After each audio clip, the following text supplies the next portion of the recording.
आतंकी संगठन लश्कर-ए-तैयबा के डिप्टी चीफ अब्दुल रहमान मक्की की पाकिस्तान में हार्ट अटैक से मौत हुई है। मुंबई अटैक का मास्टरमाइंड अब्दुल रहमान मक्की मारा गया और लाल टोपी हाफिज सईद को बचाने के लिए कुत्ते की तरह भागा। देखिए कैसे भाग रहा है। बस कर पेट गिर जाएगा। अरे भाई, ये मक्की एक लंबे अरसे से पाकिस्तान में रह रहा था और पाकिस्तान में रहते हुए इसको डिक्लेयर किया गया था इंटरनेशनल टेररिस्ट। साथ में इसके ऊपर $2 मिलियन यानी कि $20 लाख का इनाम भी था। ये हाफिज सईद जो कि जमात उद दावा का चीफ है, उसका साला भी था, उसका कजन भाई भी था और साथ में क्या बोलते हैं उसके डेप्यूटी चीफ भी था जमात उद दावा का। एक लंबे अरसे से डायबिटीज से लड़ रहा था और इसकी मौत लाहौर के एक अस्पताल में हुई।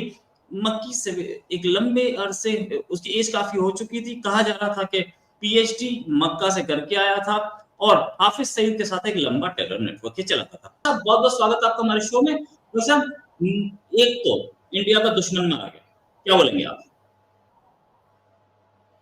अब इसमें तो कोई खास खुशी की बात नहीं है, नेचुरल डेथ ही मरा बंदा। तो कोई ऐसा तो हुआ नहीं। मुझे लगा किसी अज्ञात बंदूकधारी ने जो है वो काम कर दिया अपना, पर ठीक है। देखिए, इससे यही सफल, देखिए दादा, मैं कभी कभी सोचता हूँ कि भारतवर्ष की ये एक दुख है, भारतवर्ष का एक, मैं समझता हूँ अभिशाप है कि यहाँ के लोग इस बात को नहीं समझ रहे हैं कि कितनी बड़ी वैमनस्यता रखते हैं एक पर्टिकुलर स्कूल ऑफ थॉट के लोग, अगर वो उस स्कूल ऑफ थॉट को पढ़ते हैं तो। ये बंदा पीएचडी था, आपने खुद बताया। ही वॉज कॉल्ड मक्की बिकॉज वो सो कॉल्ड मक्का में जाके पीएचडी लेके आया। और अगर वो बंदा पीएचडी है, और हमसे तो अब मतलब हमारे तो नहीं, मगर आप लोग से तो ज्यादा ही पढ़ा लिखा था ना पीएचडी करने की वजह से। उसके बाद ये एक्टिविटी था। क्यों?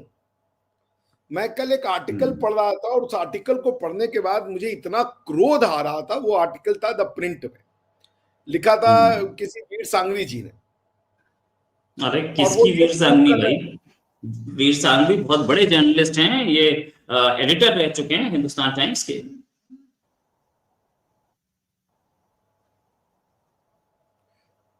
उनकी जो आर्गुमेंट थे उससे देख के मुझे लगा नहीं कि वो कोई जर्नलिस्टिक या किसी पढ़े लिखे मानसिकता का परिचय दे रहे थे।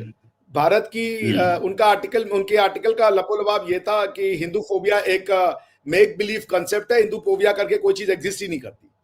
और उसका बेसिस क्या था कि कतर में जितने भी या यूएई में जितने हिंदू रहते हैं वो सारे खुशी से रह रहे हैं, बहुत अच्छे से रह रहे हैं, तो हिंदू फोबिया नाम की कोई चीज ही नहीं है। मैं तो ये समझ ही नहीं पा रहा कि अगर हिंदू फोबिया नहीं था तो ये सारे के सारे अटैक क्यों हुए। और अगर हिंदू फोबिया नहीं है तो वहां पे लोग इतने साल से अरबी कंट्रियों में काम करते हैं, उनको सिटीजनशिप क्यों नहीं दे देते हैं? अगर हिंदू फोबिया नहीं है तो सऊदी अरेबिया में मूर्ति पूजा क्यों नहीं अलाउ करते हैं? सिर्फ यूएई में ही तो मंदिर बना के दिया ना, अबू धाबी में। बाकी जगह मंदिर क्यों नहीं बना के दे रहे हैं अगर हिंदू फोबिया नहीं है? हिंदू फोबिया से क्या मतलब है? हमारे आपसे पर्सनली कोई दुश्मनी थोड़ी होगी। हिंदू फोबिया का मतलब है कि हमारी मान्यताओं से विरोध। हिंदू फोबिया से मतलब है जो मूर्ति पूजा का, विग्रह पूजा का विरोध करे, वो है हिंदू फोबिया। भाई वो कोई वहां का जो मुसलमान है या जो इसको मानने वाला है, वो कोई अभिषेक मिश्रा को पर्सनली थोड़े जानता है या वो सारे भारत के लोगों को पर्सनली थोड़े जानता है? उसके लिए हिंदू फोबिया मतलब है कि वो लोग जो मूर्ति पूजा करते हैं वो गलत है। आपको भारत में ऐसे 50 वो मिल जाएंगे जहां पे कि मैं देख रहा था कल एक उसमें ठेले के ऊपर किसी ने भगवान की फोटो लगी हुई थी। कोई एक पैस्टर आया, उसने वो भगवान की फोटो ली, उखाड़ के फेंक दिया उसको। उसने कहा ये नहीं चलेगा, इसको ये इशू, ये मतलब भारत टूट गया, हिंदू फोबिया नहीं है। इतने ज्यादा हिंदुओं का नरसंहार हुआ। इवन मासिर आलमगीर 50 किताबों में लिखा हुआ है कि यहाँ के लोग गलत प्रैक्टिस करते थे। भाई हिंदू फोबिया मतलब हमारी मान्यताओं से फोबिया, हिंदू फोबिया मतलब मूर्ति पूजा से फोबिया, हिंदू फोबिया मतलब भारत की जो कल्चर है, जो त्योहार है, उससे फोबिया। इसको कहते हैं हिंदू फोबिया। किसी इंडिविजुअल से फोबिया को थोड़े कहते हैं। हो सकता है वो आदमी हमसे आपसे बहुत प्यार से बात करो, लेकिन वो हमारी आपकी मान्यताओं को नहीं मानता हो। तो क्या ये फोटो जो है, ये फोटो ये वीर सांघवी है सामने? नहीं, अब कोई भी हो, मैं इनका बड़ा सम्मान करता हूं। मैं मुझे ये छिछलापन, अच्छा इस्लामोफोबिया को यूनाइटेड नेशन ने रिकॉग्नाइज कर दिया, लेकिन हिंदूफोबिया कुछ नहीं होता है।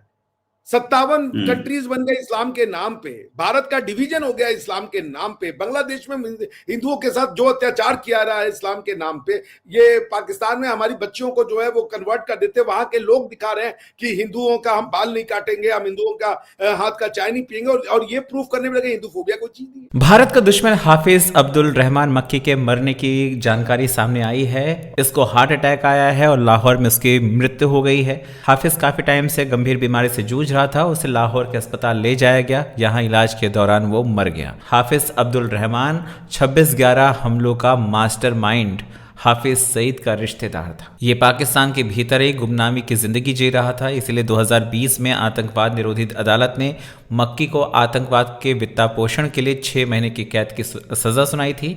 और ये कदम उन आरोपों के बाद उठाया गया जिसमें ये कहा गया था कि मक्की ने इस संगठन को चलाने में धन जुटाने का काम किया था। ठीक ऐसे ही अलकायदा प्रमुख ओसामा बिन लादेन भी ऐसे छिपकर पाकिस्तान के भीतर अपनी जिंदगी काटता था जिस तरह से ये काट रहा था। लेकिन जब इसकी तबीयत खराब हुई तो उसके बाद इसको अस्पताल ले जाया गया, वहां पर इसको हार्ट अटैक आया और वो मर गया। हालांकि अभी हिसाब बाकी है। आपको क्या लगता है कमेंट करके बताएं। चैनल पर अगर नए हैं तो चैनल को सब्सक्राइब जरूर करें, इस वीडियो को लाइक करें और शेयर करें।